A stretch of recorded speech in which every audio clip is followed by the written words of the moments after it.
규제가 필요하다. 식품의약국이 업계의 압력에 주눅들어 있는 것은 분명하다. 하지만 통제에서 벗어나 먹거리 세계가 나가는 산물인 치명적인 위험을 다루는 데 필요한 조건 역시 식품의약국에 부족하다. 겨우 1,300명의 검사관이 육류와 가금류를 제외한 모든 식품을 간증하기 때문에 빈틈없는 검사가 어렵다. 또한 잔류물에 대한 실험실 검사나 개도국에서 수입하는 식품에 위험 독소나 농약이 들어있는지를 확인할 자금도 부족하다. 식품의약국의 실패나 망가진 먹거리 체계의 악영향으로부터 완전히 벗어날 수 있는 사람은 아무도 없다. 미국은 넓은 국토를 가진 산업국가이며 모든 미국인은 연방 정부의 규제 시스템에 어느 정도 의지하고 있다. 저쪽으로 자급자족 생활을 하지 않는 이상 자신이 먹는 먹거리를 모두 기르는 것은 불가능하다. 지역 농부 시장에서 쇼핑을 하고 먹거리가 어디서 오는지 아는 것이 해법의 일부이기는 하다. 하지만 그것이 식료품작의 선매에서 쇼핑을 가나 단골 식당에서 음식을 먹거나 명절에 가족이 차려주는 음식을 먹을 때 도서리가 있는 위험에서 우리를 지켜주지는 못한다. 우리 대부분은 지역에서 농산물이 생산되지 않는 시기에 식료품점에서 과일과 야채를 구매한다. 유기 농산물만 사고 산업화된 육류 및 가공식품의 소비를 피하며 대부분의 식품을 자연식품 전문점에서 구매하는 사람들이 있다. 이들조차 그런 제품들이 치명적인 박테리아, 화학물질, 잔류물질이 존재하지 않는다는 것을 보장하는 규제 시스템에 의지하고 있다. 중국산 유기농 식품이 수입이 늘어나면서 건강에 저해를 기르는 소비자조차 화학물질 오염으로 인한 위험 증가와 관련한 식품의약국의 경계에 의지하고 있다. 그리고 식품의 성분 표시를 살펴보는 사람이라면 투명하고 효과적인 라벨링의 개발 및 집행에 관련해서 식품의약국에 의지한다. 장기적으로 최대한 가공식품을 피하고 지역 수준에서 물건을 구매하며 지역 농민을 알아야 하겠지만 최선의 해법은 먹거리 체계뿐 아니라 그것을 관할하는 규제 시스템에서 개혁할 수 있는 정치적인 힘을 키우는 것이다. 미국이 3억이 넘는 사람이 사는 거대하고 복잡한 사회임을 감안한다면 공중보건을 보호하는 공정한 규제 시스템을 확보하고 정치적인 압력에 맞서서 소비자의 건강과 안전을 기꺼이 지키려는 연방정부 기관 한 곳이 그것을 관할하도록 하는 것이 무척 중요하다. 먹거리 활동가들이 지역 수준에서 물건을 구매하면 규제가 필요 없다는 자유주의 철학을 더 이상 따르지 말고 효과적인 규제의 필요성을 포용해야 할 시점이다. 최근 몇 년 동안 스워트 팀을 연상시키는 식품의약국 단속관이 생우유나 염소 치즈를 판매하는 소형 농장들을 급습해 역풍을 불러일으켰다. 자원의 터무니없는 오용이다. 먹거리와 관련한 위험이 미국에 너무 많으므로 식품의약국은 소비자를 대상으로 제품을 직접 판매하는 소형 사업장을 단속하는 데 자원을 낭비하지 말아야 한다. 소비자가 위험을 기꺼이 감수하려고 하는 이유는 해당 식품의 생산자를 알고 그것의 안전성을 확신하기 때문이다. 하지만 식품의약국은 수백만 톤의 수입산 식품에 포함되어 있는 화학물질과 잔류물 같은 실질적인 건강 위험 요인에 대해서는 별다른 조치를 취하지 않고 있다. 공장식 농장 이야기 5부 지난 20년 동안 중소축산 농장들이 수천 마리의 소, 돼지를 닭을 가밀한 사육 환경에서 거둬 키우는 농장식 농장들이 밀려 사라졌다. 많은 농장 농민이 업계를 떠났으며 소수는 초대형 정육업체, 돼지고기 가공업체, 가공료 회사, 유제품 가공업체의 지시에 따라서 공장식 축산 방식을 채택했다.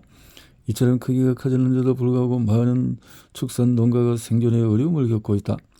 유구, 돼지, 우유의 실질적인 가격이 수십 년 동안에 계속 떨어졌기 때문이다. 초대형 정육업체는 기본적으로 무소불위의 권력을 휘두르는 독점 기업과 마찬가지다. 이들이 바로 공장식인 축산을 산을 수지 맞는 사업으로 만든 저고가 정책의 수혜자이다. 산업화된 육류 생산 중단은 먹거리 체계 개혁의 핵심 요소이다. 카우보이 대 정육업체 마지막 가축머리. 푸드폴리. 건장한 카우보들이 서부 목장에서 소떼에 올가미를 던지는 풍경. 서부 영화 컨트리 음악에서 미국의 상징으로 굳어진 이 풍경이 이제 사라지고 있다. 마이크 켈리 에트 블로그에는 대규모 농기업에 대한 솔직한 반대 의견이 잘 나와 있다. 상대적으로 불공정하고 기만적이며 차별적인 요구 구매 방식의 집단 소송을 제기한 10명의 목장주 가운데 한 명이었다. 이 사건은 IBP에 대한 반대 의견 청취를 연방 대법원이 거부함으로써 종결되었다. 캘리크레이트는 대형업체의 시장 지배력과 관련해서 쇠고기 업계를 계속 비판했다. 대형업체 중 하나인 밤랜드 내셔널 비프는 안가품으로 그의 소구매를 거부했다. 정력적이고 기업 정신이 투철한 캘리크레이트는 널리 사용되는 거세 장치를 발명했다. 덕분에 육류 산업의 시장 지배력을 우회하는 자원을 확보할 수 있었다. 업계의 추방에 굴하지 않고 그는 기존 가공 공장의 리모델링에 수백만 달러를 투자해서 어렌지 푸드 다이렉트를 창업했다. 캘리크레이트는 대부분의 목장주가 이런 선택을 할 수 없다는 데 동의한다. 생산한 수를 도축하고 쇠고기를 판매할 방법이 없기 때문이다. 소비자에게 직접 판매하는 쇠고기 양이 생산량의 4분의 1이나 절반에 미치지 못할 경우 목장주가 직관해서 이익을 내기는 어렵다. 그런데 대부분의 소비자는 이렇게 많은 양의 쇠고기를 저장해 두고 싶어 하지 않는다. 또한 스테이크나 구이에 적합한 부위만을 원할 뿐 소의 한 부위 전체를 살 때 딸려오는 많은 양의 햄버거용 고기에는 관심이 없다. 이런 문제에 대처하기 위해서 캘리크레이트는 농장에서 쓸 수 있는 이동식 도축장의 개발과 판촉에 참여해왔다. 하지만 그는 독립 목장주가 살아남을 수 있는 유일한 방법은 정부가 반독점법을 집행하는 것뿐이라고 믿는다. 그는 목장주들이 생계 유지에 큰 어려움을 겪고 있다고 설명한다. 과거에는 요구가 현장 경기로 팔렸다. 대형 정력업체 역시 소형업체와 경쟁해야 했다. 지금은 독립 목장주가 자신의 소떼를 내놓고 공정한 가격을 받을 수 있는 시장이 존재하지 않는다. 지난 20년 동안 약 50만 명의 목장주가 소떼를 팔고 폐업했다. 남아있는 미국 목장주 80만 명 중에서 다수는 힘겹게 살고 있다. 부업을 하면서 이윤이 남지 않거나 손해나는 가격에 소떼를 팔고 있다. 300에서 400마리의 소를 직접 기르면서 거기서 얻는 수입으로만 생계를 꾸리는 목장주들이 가장 어려운 처지에 놓여 있다. 현재 목장주들은 시가 상승, 새우값 정체, 쇠고기 과다 공급, 캐나다와 멕시코로부터 살아있는 소수 임량 증가, 개발 압력 등 여러 가지 경제적인 문제에 직면해 있다. 100년 동안의 정글, 그렇다면 도대체 어떤 과정을 거쳐서 요구가 햄버거로 바뀔까? 한마디로 말해서 농장에서 식탁까지의 전 과정이 점점 더 산업화되고 있다. 그 출발점은 인수 공정에 사용하는 정액이다. 정액 생산은 3대 대기업이 지배한다. 월드와이드 사이어 코퍼레티브 리소스 인터내셔널, ABS 글로벌이 회사들 이름만 아마 한 번도 들어보지 못했겠지만 쇠고기를 먹는다면 이들의 자손을 먹어온 것이다. 요구는 차례로 여러 단계를 거치며 길러진 뒤에 도살 가공된다. 이 용어로 정육이라고 부른다. 생산의 첫 단계는 번식농장이다. 이곳에서는 번식용 암소를 이용해서 송아지를 생산한다. 9달의 임신기를 거쳐서 태어난 송아지는 나타날 때 무게가 27에서 45kg이며 태어난 지 6에서 10개월 정도가 되면 저절된다. 감소는 7에서 9년 동안에 새끼를 낳을 수 있지만 출산과 관련한 여러 문제에 시달리는 경우가 많다. 그래서 송아지가 죽거나 높은 수의사 비용이 들어가면 한다. 송아지는 저절될 때까지 어미와 함께 목소지나 목장에서 풀을 뜯는다. 송아지가 180에서 295kg 정도면 대부분의 비육장으로 팔려나간다. 비육장 역시 가족 농장이 운영하는 경우가 많다. 비육장의 목소지나 목장에서 소는 체중을 늘린다. 가끔은 이 단계를 성장하고 송아지를 더 오랫동안 번식농장에서 기른 다음에 직접 비육장으로 보내기도 한다. 2008년 전체 유고의 절반을 사육도수 100마리 미만인 67만에서 5,000개의 농장 혹은 목장에서 길렀다. 하지만 이 소의 대부분은 결국 비육장으로 간다. 비육장에서는 2살이 약간 안 되게 몸무게가 544kg이 될 때까지 곡물 기반의 소를 살찌운다. 비육장은 아령 모양으로 만든 성호르몬을 소 피부 속에 삽입해 체중 증가 속도를 높인다. 비육은 고기 속에 남아있는 이들 호르몬의 잔류량은 정상치보다 최대 20배 더 많다. 1960년대까지 소는 전국 각지의 목장에는 목조, 진이나 방목지에서 살았다.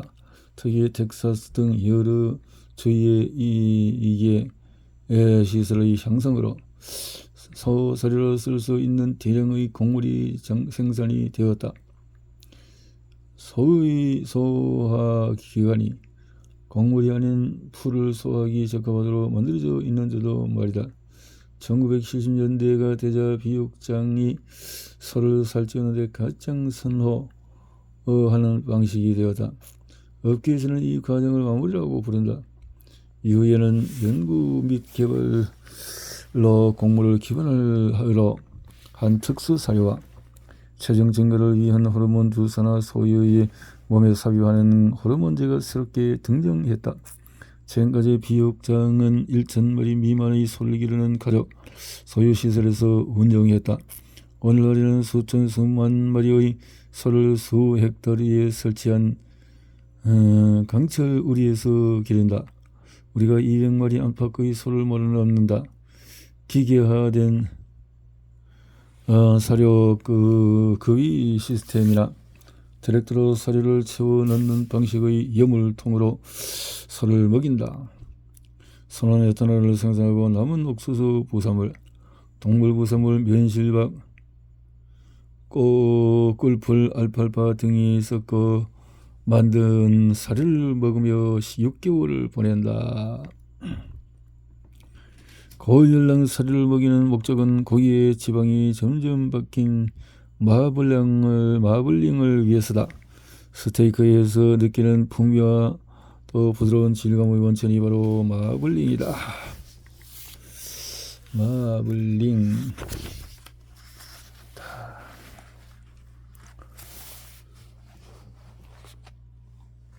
2010년 후 푸드 앤 워치가 최신 센서스 데이터를 분석한 결과에 따르면 사육도수 500마리 설명되었고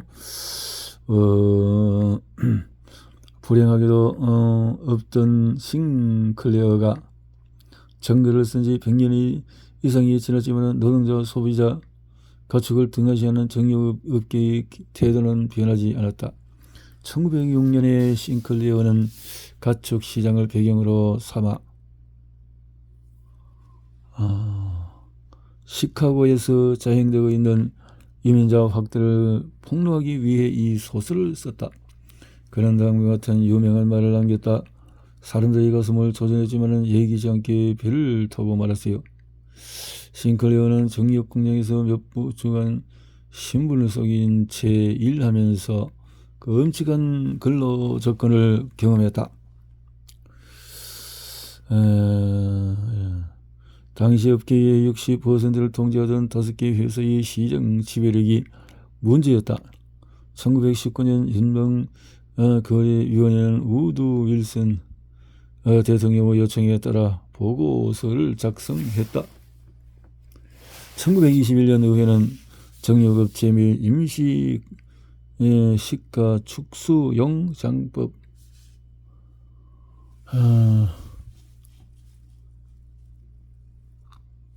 네 개로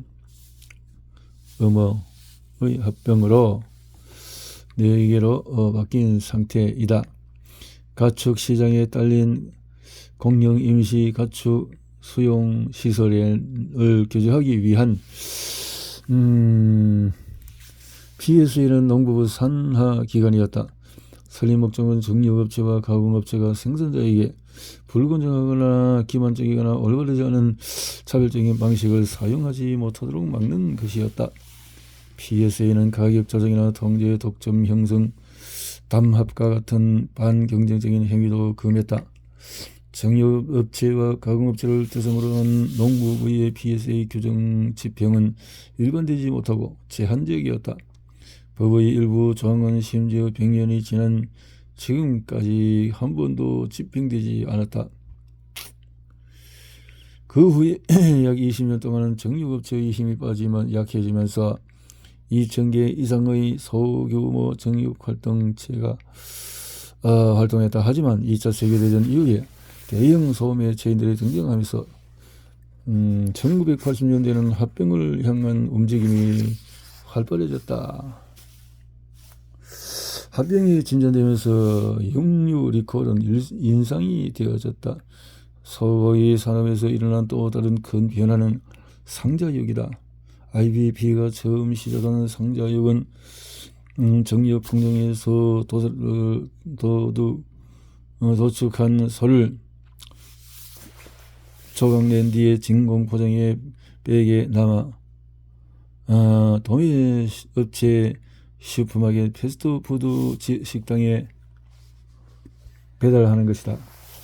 이 같은 소위 기술적인 진보로 대형 소매 체인의 육류 산업 장악이 강화되었다. 비육장 운영자 500명이 설립한 공동 소속 집단인 육류 가격 조사관 협회는 1970년대 후반과 80년대 초반에 정유업체들과 식료품 체인들을 상대로 한 몇 건의 소송에 참여했다. 미국인은 매년 1년 30.4kg가량의 고기 소비를 한다. 그 중에서 65%의 1인당 소비량이 미국에서 최고로 많아서 33.1kg이며 다음은 남부 지역과 서부 지역으로 각각 1인당 295kg을 소비한다. 소고기 가운데 유일하게 식당에서 더 많이 먹는 것이 바로 쇠고기, 새우이다. 맥도날드, 버거킹, 웬디스가 햄버거를 포함한 패스트푸드 판매액의 73%를 차지한다. 결과로 쇠고기 정력이 축산 부분에서 가장 집중도가 높은 산업이 되었다. 쇠고기 가공 산업 역시 점점 더 집중화하고 있다. 쇠고기의 3대 업체가 쇠고기 가공 산업 역시 장악하고 있다. 타이슨이 1위고 JBS가 카길이 그 뒤를 따른다. 쇠고기 가공식품에는 즉석식 냉동 햄버거, 양념에 절인 쇠고기, 냉장 가공식품, 통조림 등이 있다. 예를 들어서 JBC는 국제적인 포트폴리오를 통해 프리보이, 솔라, 스위프트, 앵글로 같은 여러 브랜드를 관리하며 여러 회사의 PB 제품도 만든다. 라는 거죠.